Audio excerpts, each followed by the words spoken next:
Bienvenidos a todos. Sofía, muchísimas gracias por estar acá con nosotros. Durante esta entrevista, Sofía Segovia, la autora del Murmullo de las Abejas, va a compartir este espacio donde vamos a conversar de las cosas que más nos gustan y, por supuesto, conocer a las mentes maestras que están detrás de las historias que más nos conmueven. Durante la entrevista vamos a conocer el proceso de escritura de Sofía, de esa narrativa tan maravillosa que está en sus libros. Y, por supuesto, vamos a hablar de sus novelas, específicamente del Murmullo de las Abejas, que tanto nos ha gustado y a la audiencia la tiene cautivada. Así que, Paola, todo tuyo. Gracias, Merce. Como bien dijiste, nuestra invitada es Sofía Segovia, nacida en Monterrey, México. Estudió comunicación en la Universidad de Monterrey, pensando en el periodismo, pero descubrió que hay muchas maneras más de escribir y muchas más satisfactorias. Y según sus propias palabras, pues es mejor escribir la ficción que la realidad. Sofía ha escrito guiones en el teatro local, ha coordinado talleres de creación literaria y es conocida por sus libros Noche de Huracán, como se conoció en un principio, y hoy cuenta con un remake llamado Solamente Huracán, El Murmullo de las Abejas, que es este libro que tenemos aquí, del cual vamos a estar hablando hoy, Peregrinos, una historia espectacular, y por último un libro de no ficción llamado El pasado como memoria del futuro. Bien, nuestra primera pregunta, Sofía, es: tus novelas han abordado diferentes telones de fondo, ¿no? Desde un huracán, pasamos a la Revolución Mexicana y llegamos hasta la Segunda Guerra Mundial. ¿En qué puedes decirnos en qué se diferenció el proceso creativo en cada una de estas novelas? Bueno, pues muchas gracias. Estoy feliz de estar aquí y saludarlas. Fíjate que sí, al parecer tienen estos momentos distintos, hasta también geografías distintas, mis novelas, pero finalmente sí hay una intención común, ¿no? Que es contar historias que no se cuentan. Y entonces, bueno, sí, ¿qué hay de diferente? En Peregrinos escribo una historia alemana. Y entonces, por ejemplo, sí tuve que imaginar que el narrador era distinto, o sea, no tiene el mismo tono que tiene el de Huracán o el de El Murmullo, ¿no? Cada uno con su tono, cada uno, su geografía y su momento también, su momento histórico. Y El Murmullo, bueno, es un narrador también. Es que para empezar, yo creo que tenemos que decir que el comienzo de una novela, y para discutir una novela primero se tiene que discutir el narrador, ¿no? Y entonces sí marca estas diferencias, ¿cómo no? Son novelas que tienen tono diferente, hasta el uso del castellano un poco diferente, porque tuve que imaginar que en Peregrinos mi castellano era alemán, y yo no hablo alemán, ¿verdad? Pero tenía que imaginar esta otra, hasta temperatura ambiente, ¿no? Y pero sí tienen esto en común, que son historias que no se cuentan de manera oficial. Es más, son hasta un poco apestadas, ¿no? No conviene contarlas en la historia oficial porque incomodan. Y eso es lo que tienen todas mis historias en común, desde Huracán hasta Peregrinos. Y bueno, y hasta bueno, mi libro de El pasado como memoria del futuro, precisamente se trata de, ya fuera de la ficción, vamos a ver por qué, por ejemplo, Monterrey y toda la zona del noreste han quedado fuera de la narrativa mexicana. ¿Y fue más fácil para ti abordar la historia del murmullo porque tiene hasta cierto punto un toque más familiar? Sí, fíjate que y podría haber sido una dificultad, pero creo que, y al final me escribí esa licencia, ¿no? En realidad no la escribí al final, sino ustedes la leen al final. Me la escribí así como a una tercera parte de la novela de avance, precisamente porque quería liberarme de todas estas restricciones que puede haber. A veces una novela un poco más personal te puede, pues me parece que meter en una caja, ¿no? Sin salida. Y yo decidí tener todas las salidas que fueran necesarias. Y El Murmullo no es una historia de mi familia, pero sí es una historia que mi familia sufrió. Es una historia en la que comprendo que mi familia estaba ahí, en la que comprendo que mi futuro estaba ahí. y sucede lo que sucede y es comprender que lo que sucede en la historia te cambia el destino, ¿no? Es una conexión así directa. Entonces, sí, tenía muchos recursos y a la vez pocos porque en este momento, pues México era un país en guerra, entonces a mí no me interesaba volver a contar lo que siempre se cuenta de la revolución. Yo quería contar la revolución desde el punto del noreste. Nunca está en la revolución, en ninguna parte de la historia de este país, la parte oficial. Y entonces encontrar información era difícil. Todavía encontré gente que vivió aquel momento, aunque sea el final de esos momentos, pero que recuerdan ese Linares, por ejemplo, y la diferencia entre Linares y Monterrey y la caña de azúcar, o sea, antes de que llegaran los naranjos a la zona citrícola, ¿no? Y eso, pero al mismo tiempo, en el 2010 que yo me senté a escribir esta novela, yo no podía ir a Linares y yo nunca había ido a Linares, porque ya nos cambió el destino y ya para cuando yo llegué a este mundo, mi familia en pequeño, o sea, mis papás ya no iban a Linares. A mí no me llevaron a Linares.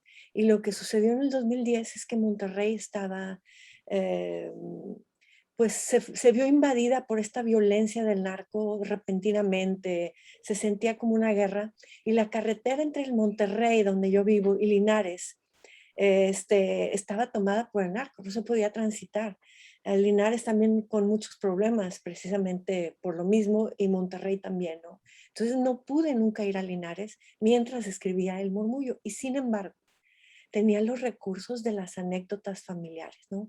Las anécdotas de mi abuelo, realmente yo siento que es lo que le dio profundidad, color, sabor, sensación a Linares, que creo que estas anécdotas imprimieron en mí, ¿no? Un Linares que yo no conocía y sin embargo vivía en mí. Entonces fue algo así como bonito, difícil, un hueco ahí que yo llené a punta de anécdotas de mi abuelo, sin poner la historia de mi familia ahí, sino creo que en estas anécdotas que contaba con tanta alegría, todas muy simpáticas, sí vivía ese Linares de la memoria de mi abuelo, ese Linares que le dolía mucho haber dejado. Y entonces también, por ejemplo, yo tuve que ir a encontrar esos huecos que dejaba mi abuelo, porque contaba puras estas anécdotas muy simpáticas, por ejemplo, la de un espectáculo en el río, pero no contaba lo difícil que fue dejar. Y entonces también, de cierto modo, estos huecos, estas lagunas que deja la historia que contaba mi abuelo de Linares, las tuve que yo ir a encontrar a través de Francisco Chico, que se convierte en este símbolo de la amnesia selectiva, ¿verdad? Porque, bueno, las migraciones, los éxodos duelen tanto que borras tanto el dolor, no lo quieres heredar a la siguiente generación y entonces se puede perder esa historia. Y creo que me da gusto haber recuperado al menos eso y también tal vez tratar de llamar a la gente de esta zona a recordar que a pesar de que no están en la historia de México, sí son parte de la historia de México. Ha quedado muy bien la ambientación, de verdad que sí. Sí, realmente se puede ver y sentir todo lo que contás. Y leímos en tu sitio web que sin tu barullo no podrías concentrarte. ¿Qué otra rutina necesitas para sentarte a escribir estas historias y cuánto tiempo te lleva a escribirlas? Bueno, yo como Virginia Woolf, mi espacio, ¿no? Una mujer necesita un cuarto para poder escribir. Y entonces sí, en realidad mi vida como escritora ha sido como de una cuarentena perpetua. Yo no podría decir, bueno, entonces esta cuarentena no ha afectado. Ha afectado. Sí me ha afectado porque finalmente sí, no es que me cueste no salir de mi casa. Yo a veces 2 semanas pueden pasar y digo, antes de la pandemia podían pasar 2 semanas y yo no salía o 3. Y de repente, hay un edificio nuevo aquí en la ciudad. Y comprendía eso, cómo cambiaba la ciudad en mi ausencia, ¿no? Pero resulta que la pandemia ha cambiado eso, ya la familia se resguardó en casa y entonces el que pues era exclusivamente mi espacio, pues ya no lo era tanto porque ya desde que yo empecé a escribir ya más profesionalmente, especialmente a partir del murmullo, pues ya mis hijos estaban grandes, todo el mundo se iba ya sea a la preparatoria o la carrera o al trabajo y entonces repentinamente todo aquí más la angustia, ¿no? Y entonces también nunca ha sido más importante leer, me parece a mí, o ponerse a escribir, pero la concentración sí tiene que ser absoluta para escribir. Y yo creía que yo podía escribir en cualquier momento y en cualquier lugar porque lo había hecho antes. Y ahorita estoy batallando un poco más, voy más lenta, voy así como distraída con tantas cosas que suceden y tantas cosas de las que hay que estar enterada, ¿no? Y que angustian un poco porque pues sí, ha sido un momento en el que ya hoy, por ejemplo, sabemos que Estados Unidos sobrepasó las muertes que hubo en la situación aquella de la influenza española, pero México también. Y entonces sí, esto es muy angustiante haber visto cómo iba el camino de esta pandemia cuando yo ya había escrito otra. Y cuando, de cierto modo, la historia se convierte en eso, la mejor predictora del futuro. Y yo ya había estudiado tanto la pandemia española y las epidemias, las más famosas de la humanidad, ¿no? Me había metido en esta investigación profundísima, que me di cuenta de que todas eran iguales, porque lo que no cambia es lo humano, ¿no? Y lo que la epidemia, el susto del 2009, esa de la H1N1, ¿se acuerdan de esa influenza? Pues me dio a entender, según yo, dije, no, es que ya somos modernos, lo cual ahorita me da mucha risa, ¿eh? Y casi me quiero dar de coscorrones al menos, porque caí en la misma situación que yo puse ahí como medio crítica en el murmullo de las abejas, esto de que todo el mundo no, pues que ahora somos modernos. Es que siempre creemos que somos modernos, ¿no?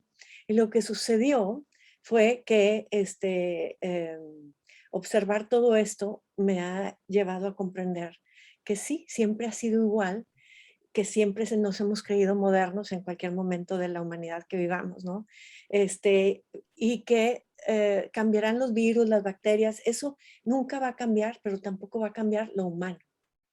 Y entonces, por ejemplo, en el 2009, la humanidad, todo el mundo, se dejó organizar bien por la Organización Mundial de la Salud. Y yo dije, mira, ya no nos vuelve a pasar esa pandemia mundial con tal mortandad, porque hay ciencia, porque hay historia que se conoce, que se aprovecha, ¿no? Las lecciones de la historia se aprovechan. Pero mira, fast forward al 2020, 21, y no aprendimos, volvimos a borrar eso porque ya el mundo no se dejó organizar y cada quien quiso encontrar su propio hilo negro y enos aquí, ¿no? Entonces todo eso sí me ha ofrecido un grado de angustia verlo y decir, no, o sea, aquí nuestro presidente llamó a los abrazos, no se separen nunca a los abrazos, mientras que históricamente, sí, quizá primitivamente, quizá lo que sea, pero finalmente son los recursos que no cambian, son los históricos, ¿no? Se tiene pues la gente que aislar, ¿no? Ahora con pruebas, con todos los recursos modernos que tenemos, no hay excusa para lo que pasa ahora. Entonces ha sido mucha angustia. Todo esto, ¿no? Ha sido algo a lo que hay que ponerle atención. Pero bueno, la gente me pregunta, ¿y vas a escribir sobre esta pandemia? No, no, yo ya escribí. Escribe una y las escribiste todas. Y ya. Sí, es cierto, las circunstancias de la vida van cambiando y eso va afectando también cómo trabajamos, cómo nos sentimos, sobre todo en algo así como la escritura, ¿no? Que está tan relacionada con las emociones. Sí. Bueno, Sofía, vos hablabas en un momento del narrador y lo importante que es el narrador, coincidimos absolutamente, o por lo menos yo, creo que las chicas también. Y entrando de lleno ya en el murmullo de las abejas, queríamos preguntarte por qué decidiste contar esta historia a dos voces, por un lado desde la perspectiva de Francisco Chico y por el otro desde un narrador omnisciente. Bueno, es que precisamente volviendo al tema de la amnesia selectiva,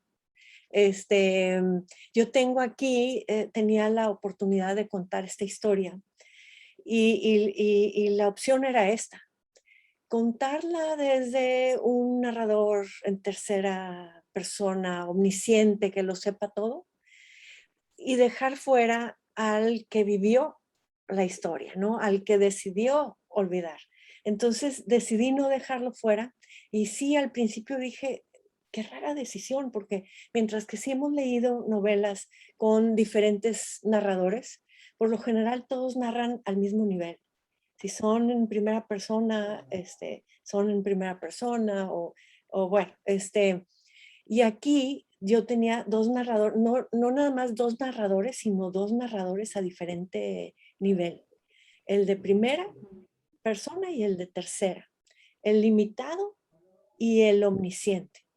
Entonces, lo que sucede es que toda esta novela tiene esta intención, además de recordar y además de, bueno, contar una historia, una linda historia, también de decir, es que México solo cuenta una perspectiva. O sea, de verdad, la historia oficial de México nada más cuenta una perspectiva, la de Anselmo Espiricueta, que al final, o sea, como símbolo, ¿no? Anselmo Espiricueta es la historia que se cuenta en este país y es la historia de los ganadores. Todas las demás historias no se cuentan porque son incómodas, ¿no? Y yo aquí quería contar todas las perspectivas. Y cómo fue que esta decisión me llevó también a contar todas las perspectivas. Si yo hubiera decidido contar esta historia nada más desde el punto de vista de Francisco Chico, ya como viejo, no hubiera podido saber qué se sentía ser Beatriz y no hubiera podido saber qué se siente ser Simonopio. O sea, hubiera sido una historia mucho más lejana, ¿sí? Cerca del sentimiento propio del personaje narrador que contaba, pero lejana de todos los demás, porque así es como vivimos la vida.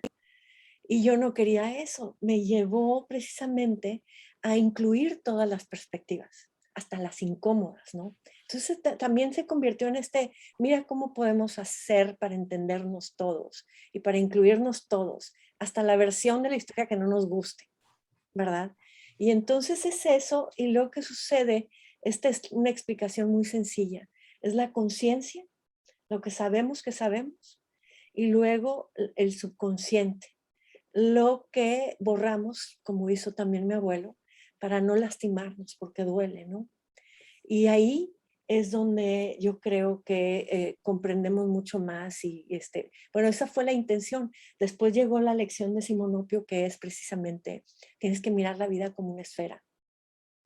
Y es que así miran las abejas, con esos ojos que tienen, ven para todos lados al mismo tiempo. Entonces esta novela precisamente lo que logré es pues aquí en la literatura, pues también lo metaliterario, ¿no? A través de los narradores.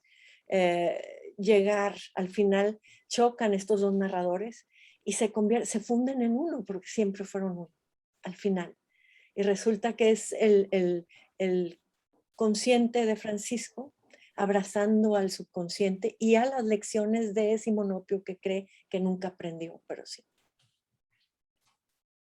Maravilloso, la verdad, y lo has logrado magníficamente porque justamente estos puntos de vista nos hacen a nosotros entrar en la historia de distintas maneras y hacer análisis diferentes también de lo que están pasando y de los personajes y todo. Así que bueno, fue una maravillosa elección. Gracias.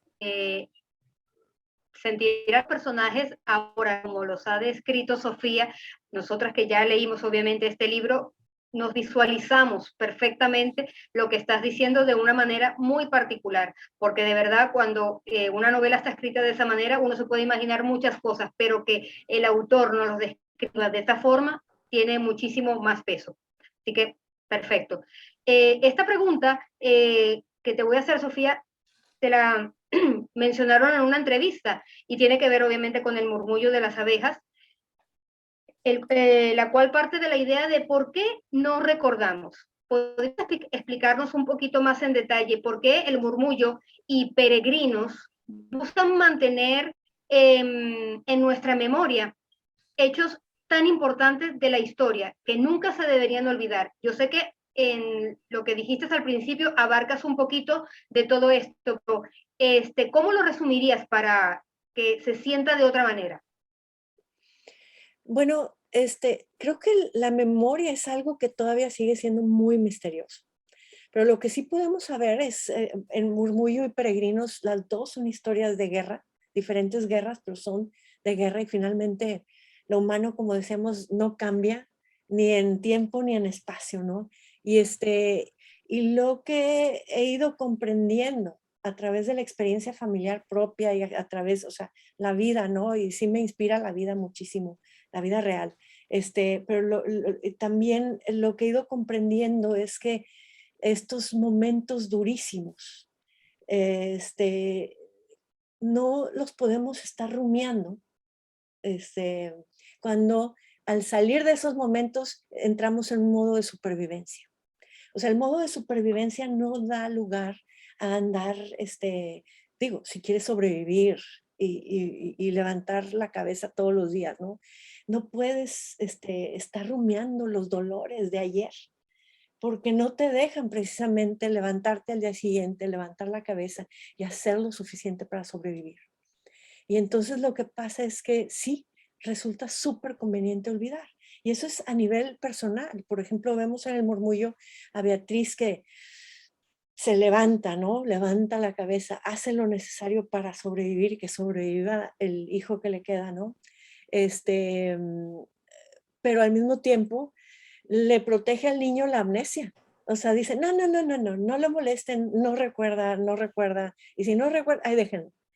¿Por qué? Porque no quiere que el niño viva con eso, pero tampoco ella ya quiere vivir cargada. Sabe que para sobreponerse es mejor tener ciertas partes que no sabe o que es mejor olvidar. Pero luego también está este otro aspecto, la decisión de terceros de hacernos olvidar, de distraernos. Y esto sucede todos los días en los gobiernos que tenemos, o sea, se hace todos los días, somos testigos de esto. Cuando sucede algo muy duro en el país, al día siguiente sale un presidente a decir, pero no sé, cualquier cosa más escandalosa que nos desvía la atención y nos haga olvidar lo otro. Entonces, hay estos dos aspectos, la decisión personal, pero también el olvido que nos produce la narrativa de un país. La narrativa diaria, la narrativa cotidiana o esta decisión, no sé qué comités haya históricos que decidan, vamos a contar todo así. Entonces, así la humanidad va a olvidar que existió Prusia. Porque si la humanidad recordara que existió Prusia y lo que le pasó a Prusia, pues entonces nos cuestionarían mucho nuestra calidad de Capitán América, ¿no? El Captain America ese. O aquí en México, si contáramos el noreste, pues la narrativa que estamos contando a lo largo, digo, y no nada más de la revolución, sino como país a lo largo desde nuestra fundación como país, pues no coincide, incomoda, el paquetito no cierra, no se le puede poner el lindo moño y no podemos hacer que la gente olvide. Cuando empiezas a cuestionarte y a buscar respuestas, nunca más olvidas. Y otra cosa es el efecto de la historia, como se cuenta, que es súper valioso lo que hacen los historiadores, de recopilar todos estos datos, para que después se van a incluir en los libros de texto, lo que sea. Pero lo hacen de tal modo que es muy difícil que la persona común se comprende en la historia. Es muy difícil que la persona común, después de sacarse 100 en el examen, al día siguiente todavía recuerde, porque no conectó con nada. Y entonces también aquí es donde la literatura se pone al servicio de la historia y al servicio de la memoria, que es lo que yo traté de hacer aquí, porque y hay una cita de Rudyard Kipling que me gusta muchísimo, y siempre lo he admirado, pero cuando vi esa cita dije, ay, mira, Rudyard y yo pensamos igual, ¿verdad? Esto de que si la historia se contara en forma de cuento, jamás se olvidaría. Y eso me lleva a esta pregunta. Si consideras que uno de los problemas actuales de la humanidad es que hemos dejado de escuchar o percibir la vida. Yo creo que sí, yo creo que en esta nueva modernidad que vivimos, precisamente fue como un hallazgo al escribir esta novela.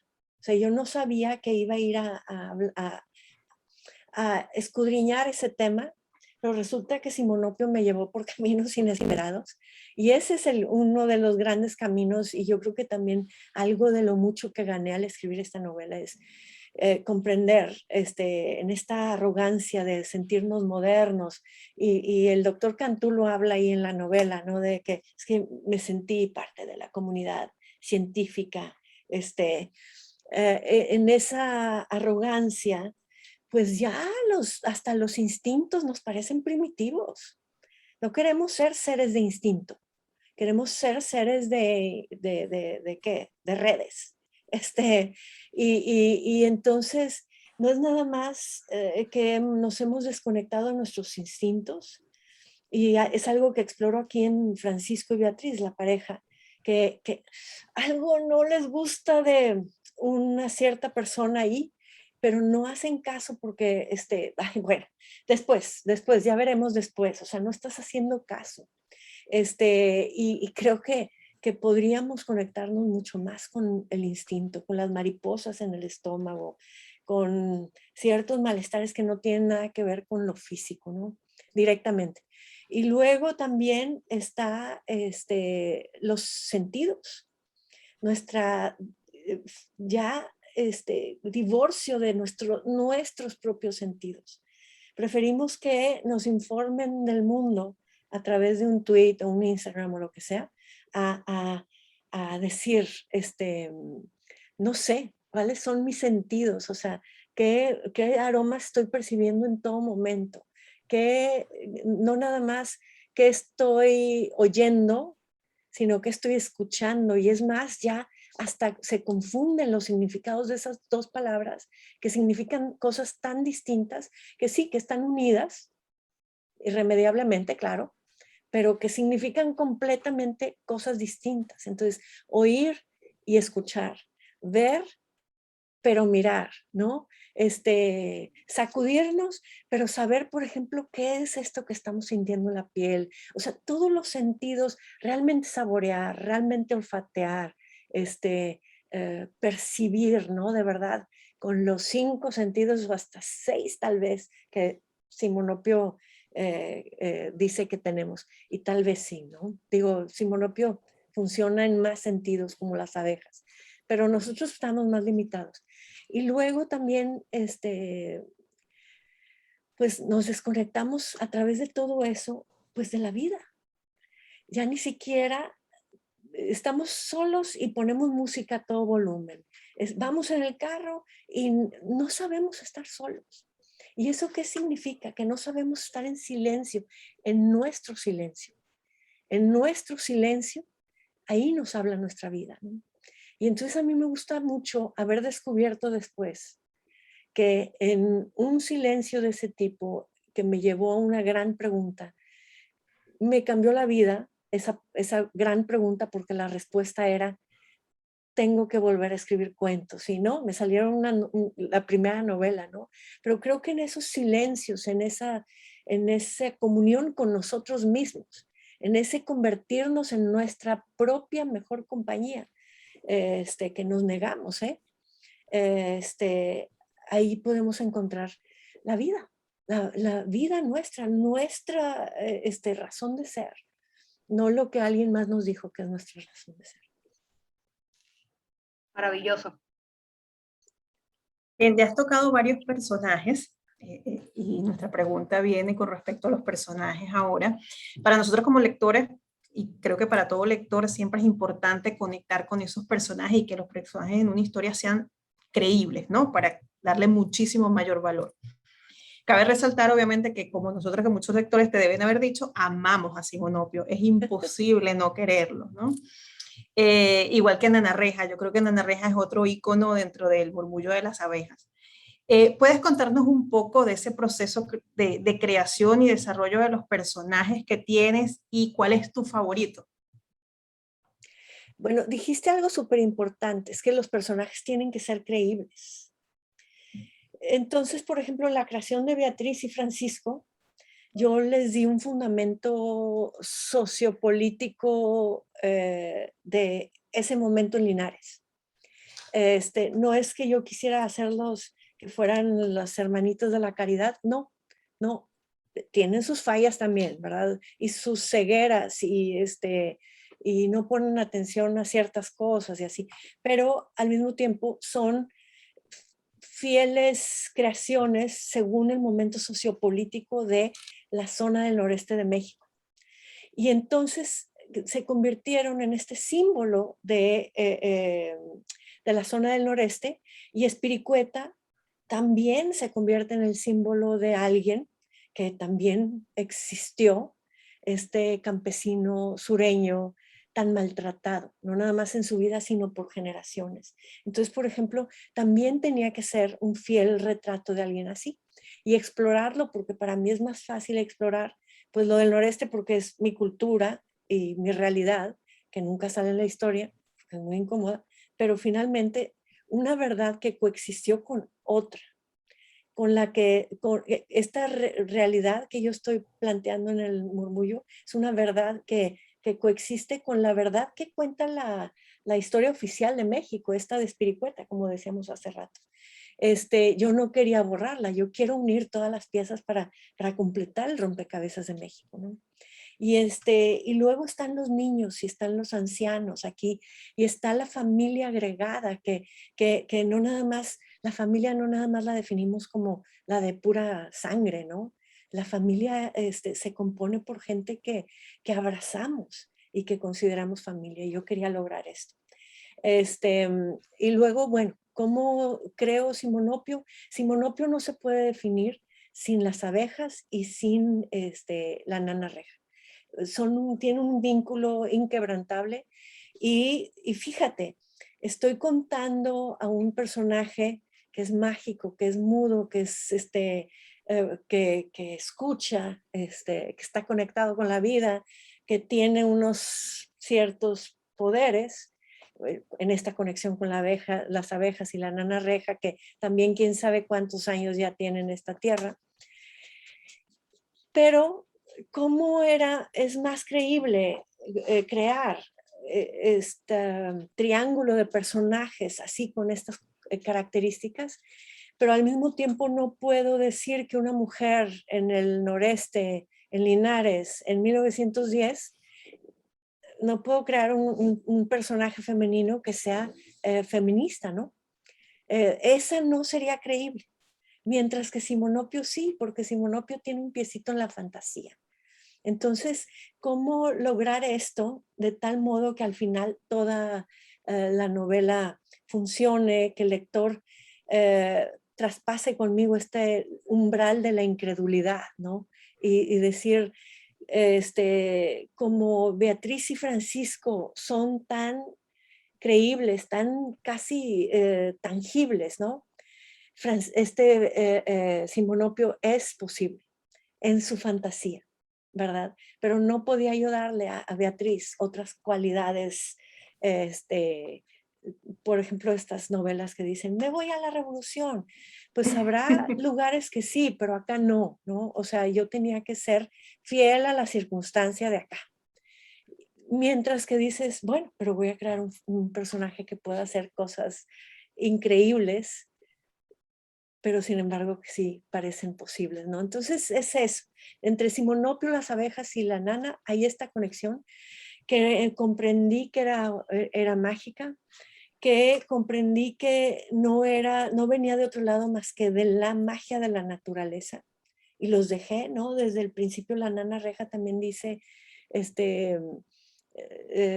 no sé de dónde vengo, no recuerdo padres, si me dijeran que nací, que broté de la tierra como un nogal, lo creería. O sea, tienen todas estas cosas en común, porque sí tienen estas cosas en común, que es, al final, comprendí yo que estaba, de cierto modo, creando personajes de una mitología de la creación norestense. No existe, tenemos la mitología de la creación allá de los mayas, el Popol Vuh, pero no existe una mitología de la creación norestense, pero creo, o sea, llegué a creer y a darme permiso de escribir aquí esta mitología de la creación norestense y estos como personajes de esta mitología, ¿no? Como personajes no enteramente humanos, aunque tengan este aspecto de humano. Y me voy a salir un poquito hacia tu novela Peregrinos, porque me llamó mucho la atención de que Janus, si se pronuncia así, me disculpo si no es, se parece un poco a Simonopio, en el sentido de convertirse en ese protector de familia, ¿no? ¿Tiene algo que ver? ¿Quisiste hacer una relación? ¿Quisiste mantener algo de ese, aunque sin estar esta parte o este halo mágico, ¿no? Que estábamos hablando. Bueno, precisamente, lo que pasa es que creo que tengo la tendencia a querer salvar a mis personajes, aunque no pueda salvarlos todos, ¿no? Pero precisamente Simonopio sí está muy arraigado en magia. Y aquí en Janus precisamente voy y exploro la pureza y la bondad y la entrega que no tiene nada que ver con magia más que con la voluntad, ¿no? Con la voluntad de ser hermano. Y entonces me encantó ir a explorar estos dos caminos de la entrega. Simonopio como una abeja que se entrega eh, a su enjambre absolutamente, a vivir, morir y hasta matar por ellos. Y acá Janus, que solo surgiendo de lo humano, nada que ver con las abejas o con magias, de lo humano, que sí hay estas historias así de lazos hermosos que existen y me encantó este personaje Janus. Pues yo creo que allá la J se hace el sonido Y, en estos, el lenguaje polaco, porque yo tampoco hablo polaco, pero me imagino que así se pronuncia Janus. Pero me encantó descubrir a Janus desde su humanidad, todo los efectos que esto tiene, porque mientras que Simonopio jamás se pregunta de dónde vengo y quién me abandonó, él sabe muy bien de dónde viene. Janus para siempre lamentará el abandono de la madre, ¿no? O sea, Janus es un personaje que viene desde que lo conocemos, ya ha sido muy golpeado y al mismo tiempo por eso aprecia lo que aprecia.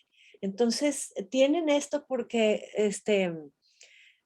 por ejemplo, en Peregrinos, en el Murmullo lo hice, pero en Peregrinos todavía me di una tarea de encontrar la manera de hacerle la vida lo más fácil posible, porque yo ya sabía lo difícil que sería la vida, ¿no? Entonces, ¿qué más les doy?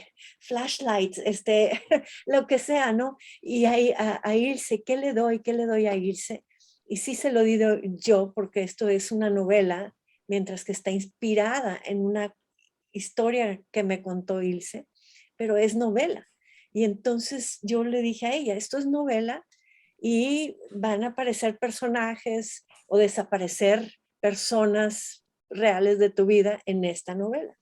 Y entonces así fue. Janus es una creación porque yo quería que Ilse tuviera estos momentos lindos, ¿no? Y que después fui encontrando que ¿para qué sirven los cuentos? Eso es algo que también exploro un poco en El Murmullo, ¿no? Es un viejo contando cuentos a el taxista. Es el padrino contándole cuentos a Simonopio. Y cómo se hace el vínculo ahí con Simonopio y el padrino nunca se puede romper. Nunca. ¿Por qué? Porque se contaron cuentos. eso comprendí. ¿Cómo podía yo unir estos dos personajes? Ay, pues el padrino le va a contar cuentos. Y entonces acá, ¿cómo se traspasa las fronteras erigidas por la guerra, por la enemistad, por la humanidad, por el género, por lo que sea? Por Pues una ideología. vamos a contarnos cuentos, ¿no? En imágenes se traspasa el idioma también, ¿no? Y entonces se tienden puentes, y esto es lo que hace Janus con Ilse, y logran esta sensación de hermandad que hubiera sido imposible. Me Muy encantó bien. el personaje también. Gracias. Y hablando de personajes justamente y de estos puentes que se tienden entre unos y otros, ¿crees que vos misma tenés puentes o relaciones con esos personajes? ¿Crees que quedan, pasan a formar parte de tu vida una vez que los escribís? Fíjate que sí, siempre me preguntan, tú,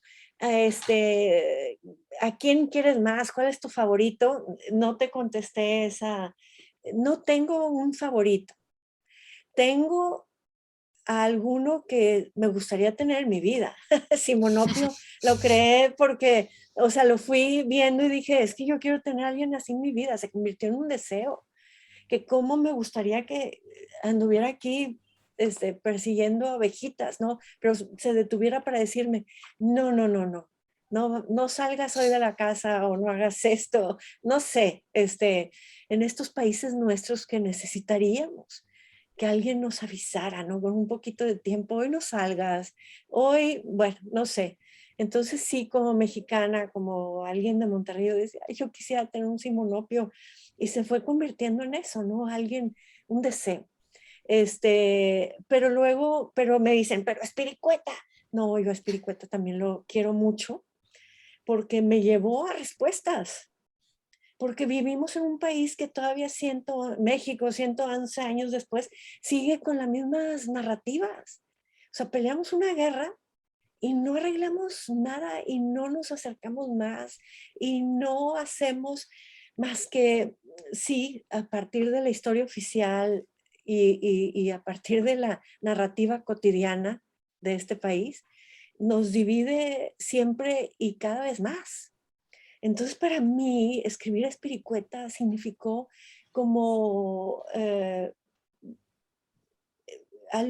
iluminar algo que en realidad no terminaba de entender, porque vivo tan lejos, ¿no?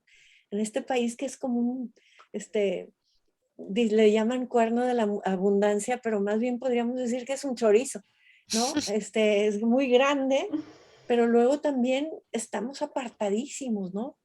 Yo vivo en el norte, imagínense de dónde es Espiricueta, pues del sur más sur, como él dice.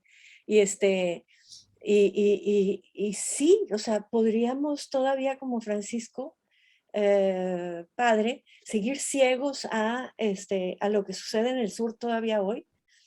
Y resulta que, pues, escribir Espiricueta me quitó la ceguera, ¿no? Escribirlo, porque los que leemos sabemos que tenemos ese superpoder de sentir la otredad, no nada más admirarla y tolerarla, no, ya una vez que la sientes, comprendes, ¿no? Y entonces Espiricueta significa eso para mí, significa muchísimo. Lo que pasa es que aquí en una historia así, él viene a ser el antagonista. Acá en el noreste, así como eran las circunstancias, a alguien como él, claro que iba a ser antagonista, y es históricamente real que a alguien así o muchos así vinieron acá a cazar hacendados, a emboscarlos. Bueno, entonces es doloroso, pero sin embargo significa mucho para mí. ¿A quién invitaría a cenar a mi casa? Bueno, sí, a Simonopio, ¿no? O a Beatriz y Francisco. Sí, eso ya es más fácil, pero el cariño está ahí por el personaje. Y lo mismo acá también, los personajes en Peregrinos me enamoraron. ¿Por qué? Porque fui a vivirlos. A mí no me gusta ir a escribir estas historias y contarlos nada más como un dron que visita y mira, y la camarita para allá. No, no, no, no. Eso es muy cómodo, pero al mismo tiempo muy enajenante. A mí me gusta escribir como me gusta leer, que es quiero ir a vivir otras vidas. Ese es el superpoder de los lectores. Ni la magia ni la ciencia han logrado eso. Por más que hagan películas, no existe. Y al mismo tiempo, sí, son los libros el mecanismo, ¿no? Entonces, así es como me gusta a mí escribir también, porque voy a hacer menos. Y entonces cada uno de los personajes digo, de los que nos ofrecen su perspectiva, porque no son todísimos, pero resulta también que van y se encuentran también con otros personajes que te muestran, pues, la maldad no es absoluta. En un país no puede ser catalogado como malo, pero tampoco un país puede ser catalogado como bueno. Aquí todos son buenos, todos son Capitán América, todos son perfectos y todos son héroes. Mientras que acá todos te quieren matar y todos son malos y no sé qué. No, yo acá voy y escribo sobre unos niños que nacen cuando las circunstancias estaban echadas. ¿Y qué sucede? Desde el momento ese de abrir los ojos, irse y salir del vientre de la madre, fui a explorar lo que es el yo, ¿no? Y me enamoré de esa infancia, que me parece que es la infancia de todos, es universal. Entonces, me gusta mucho escribir los personajes que escribo con todo lo que tengo en mí. Entonces, favoritos, ninguno. ¿Ninguno o todos? Ninguno o todos, más bien todos.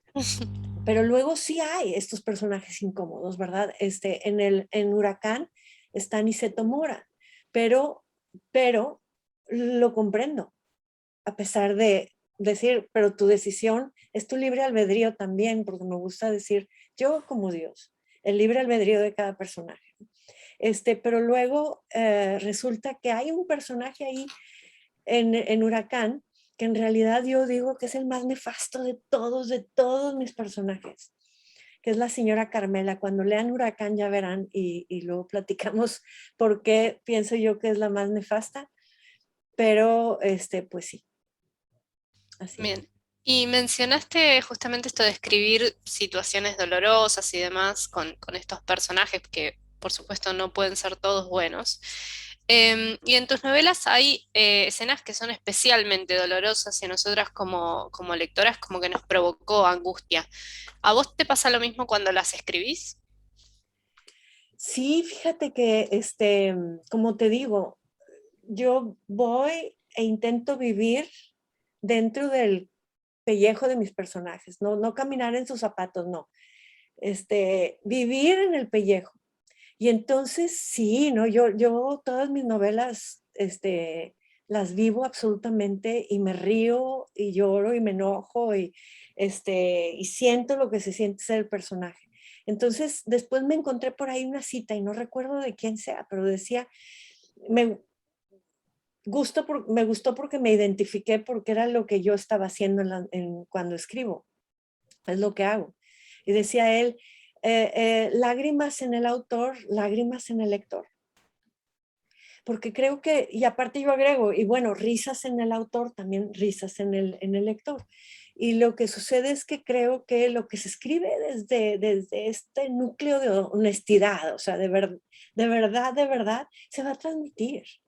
Se transmite, o sea, es como ir sonriendo por la vida, pero no sentir la sonrisa y se transmite cuando no es real, a una sonrisa que es real. Entonces creo que los libros podrán parecer que nos alejan muchísimo del creador del libro, pero no, yo creo que es de cierto modo una comunión cuando los lectores nos dejamos llevar a este lugar maravilloso que es la ficción, a través de unas páginas. Entonces sí, ha sido bien bonito y es algo que yo aprendí porque antes de escribir novelas escribía guiones para teatro, local, amateur, aquí, pero creo que fue una gran lección porque yo estaba tras bambalinas y yo oía cuando se reía el público, cuando yo me había reído al escribir la historia, ¿no? Entonces, me hizo comprender que así tenía que ser.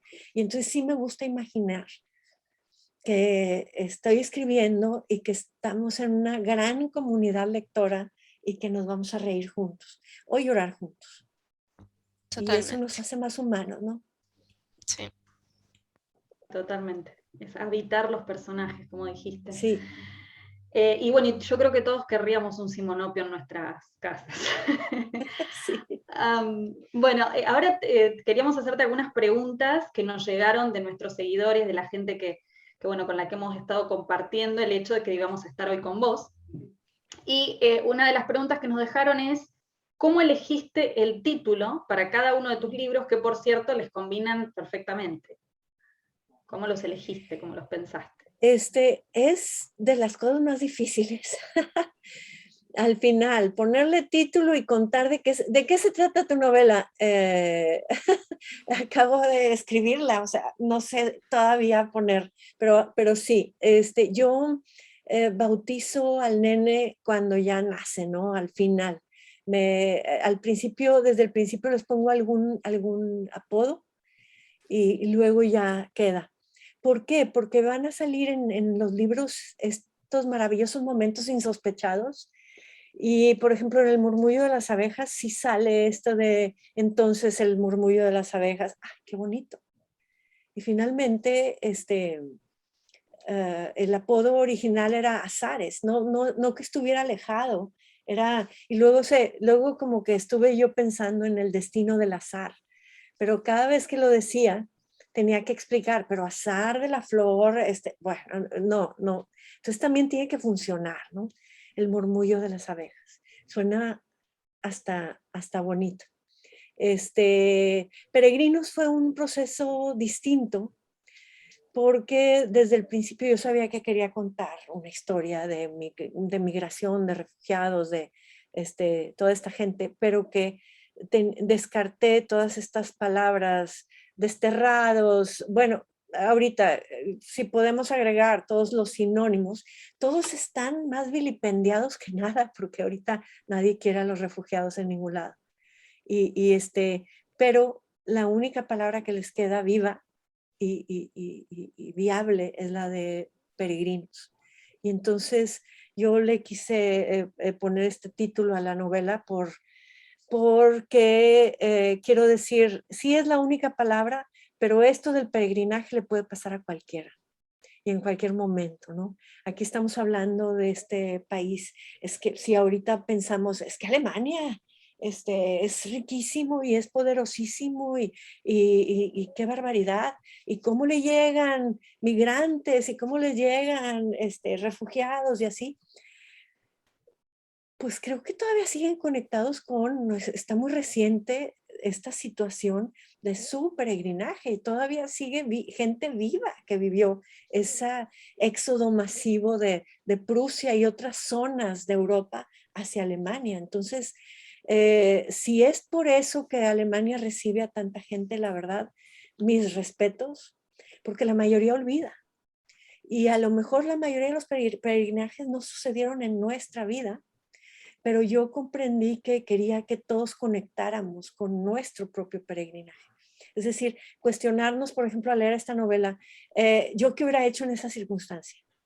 ¿Yo por qué me hubiera decidido? ¿Por el bien o por el mal? Qué difícil, porque la situación era difícil, pero luego también comprender, oye, esto le puede suceder a cualquiera, me puede suceder a mí en cualquier momento, sucede a Venezuela, ahorita estamos así en un éxodo masivo, ¿no? Esta novela la escribí pensando en los éxodos de toda la humanidad, estaba pensando en Venezuela, estaba pensando en Centroamérica, en México, que tiene este éxodo del campo a la ciudad o del campo a Estados Unidos, pues que ya lleva 111 años, ¿no? Otra de las preguntas que nos dejaron en los seguidores tiene que ver de nuevo con tu parte como escritora, y es qué es lo más desafiante y lo más gratificante que te has encontrado en tu camino como escritora. Lo más desafiante es los temas que escojo para escribir, o sea, los temas de estas historias que las historias oficiales han querido borrar. ¿Y por qué es desafiante? Porque al borrarlas son inaceptadas, ¿no? Y yo, por ejemplo, al escribir El murmullo de las abejas, Huracán también, yo dije, estoy contando esta historia, pero estoy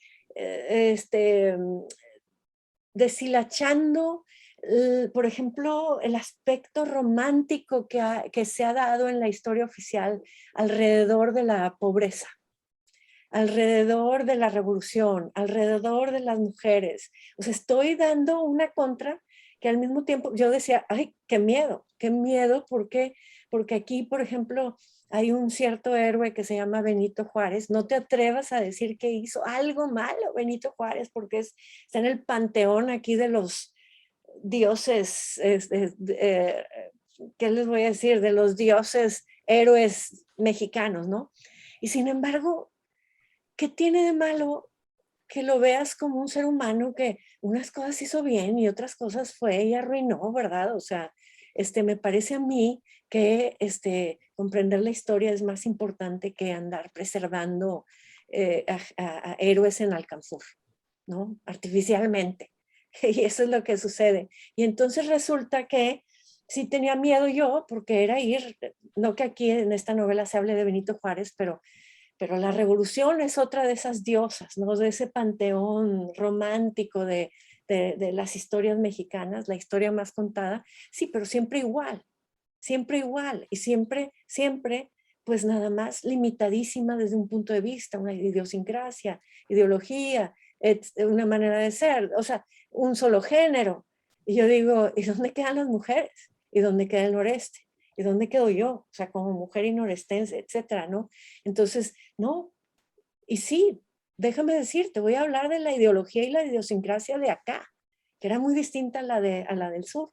Entonces, creí que pues podía ocasionarme problemas, pero me atreví.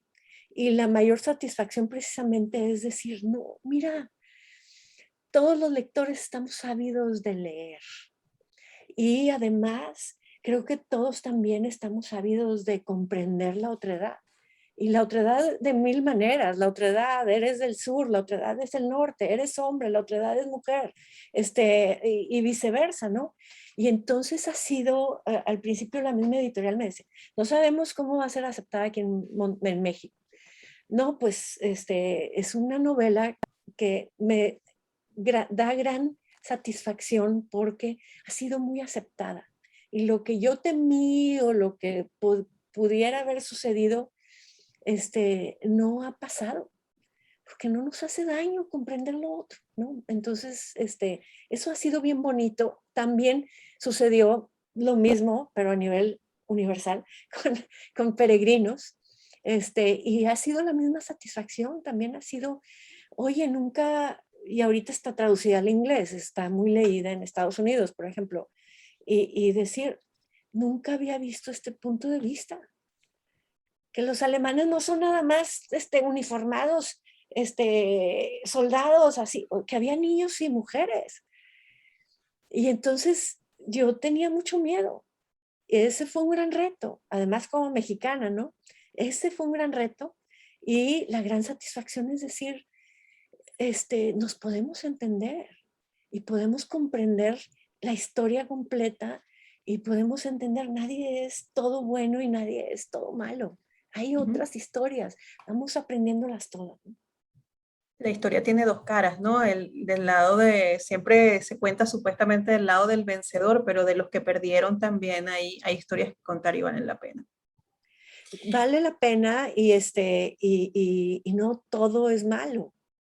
Y no todo es bueno del lado que ganó. O sea, vamos no sé, a entender eso bien. Partiendo de ahí, se cometieron estos errores. Y acá, mira, pero aquí se hacían bien aquella cosa, ¿no? Fuera de que, pues sí había aquí en México estos abusos en el sur, pero ¿por qué no decir? Pero en el norte sabían hacer las cosas distintas. Porque sí, era una manera de ser mexicano muy distinta. Y sin embargo, todos nos queremos meter en una cajita así. Huracán precisamente se trata de eso, de todos querer entrar en una cajita, todas las madres, todas las mujeres, todos los hombres, todos tenemos nuestra cajita. y no te dejan ser libres. Todos Ujú. esos estereotipos, ¿no? Todos estos adjetivos que nos definen. Entonces, sí, es algo muy, muy interesante. Grandes retos, pero grandes satisfacciones también. Es así. Otra pregunta que nos suelen dejar mucho para los autores es si sueles leer las reseñas que te hacen y las críticas sobre tu libro y cómo te las tomas, ¿no? Fíjate que yo sí suelo leer las reseñas y las críticas. De vez en cuando voy y me meto y lo leo. ¿Sabes qué me apasiona a mí? Bueno, tengo la suerte de que la mayoría son muy, muy buenas. Mis libros están muy bien. La gente, los lectores les tienen cariño.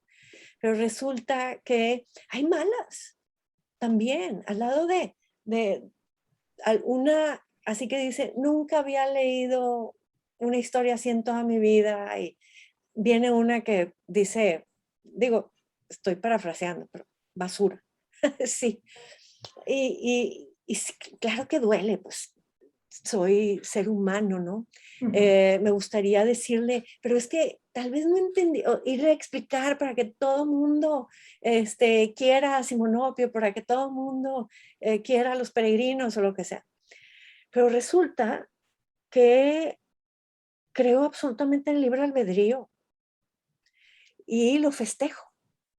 Creo que es por ahí como que en esas dos, mm, eh, que más bien estoy diciendo el espíritu de las reseñas, creo que se puede ver la libertad de los lectores.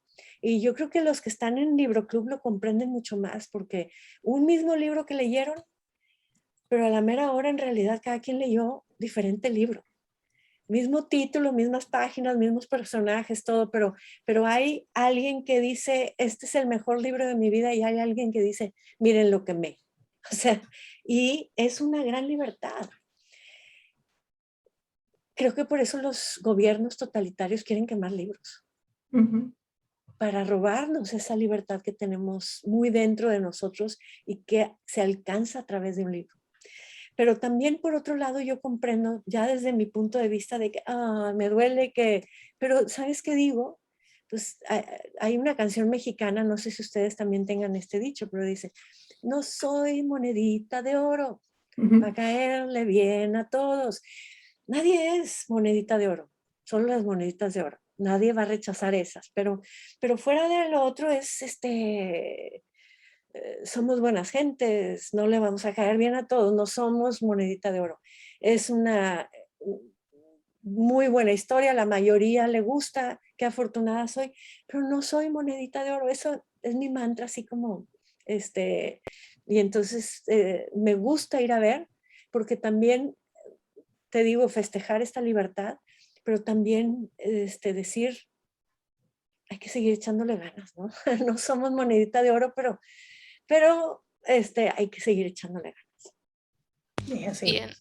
Y justamente de eso te queríamos preguntar la próxima, teniendo en cuenta que tus novelas han sido tan bien recibidas y que tienen tanto éxito, ¿estás escribiendo algo nuevo o tenés en vista alguna historia? Estoy escribiendo lentamente, pandémicamente, esta nueva novela que espero que salga en el 2022. Eh, pero bueno, como les digo, enfrentando estas dificultades que nos arrojan, eh, pues estos momentos que estamos viviendo, ¿no? Sí, difícil. Y también es una historia que se ha dejado fuera de la narrativa oficial. Así es que, bueno, ¿qué me ocasiona ser tan contreras? No lo sé, pero ahí voy, de nuevo. Podemos Ya, saber la ubicación, ya tengo interés de saber. claro, podemos saber la época o la ubicación geográfica. Mira, empieza la historia en un pueblo muy cercano a Linares. Bien. Y coincide esa época. Sin embargo, no es la historia del murmullo de las abejas, no es una secuela, es que encontré otra historia, así que me inspiró muchísimo. Genial. Maravilloso. Bien, ya estamos llegando al final de la entrevista y nos gustaría que le dejaras a todos tus lectores un mensaje, pero también uno muy especial a aquellos que todavía no conocen tus maravillosas historias y para que te den la oportunidad. Bueno, amigos, soy Sofía Segovia, soy mexicana, vivo en Monterrey y los invito a leer mis novelas. ¿Por qué? Creo que en mis novelas van a encontrar personajes que te van a llevar a otras vidas y a otros lugares, a otros tiempos. Es lo que ha sucedido, es lo que me sucedió a mí al escribirlos y es lo que espero que te suceda a ti.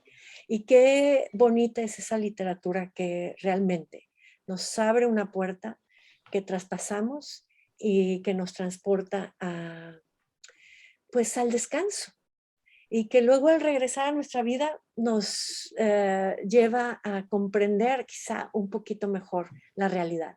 Entonces los invito, van a encontrar historias muy emotivas, muy emocionantes, van a encontrar risas, también lágrimas, se los digo, pero bueno, ¿qué es ser humano si no queremos sentir?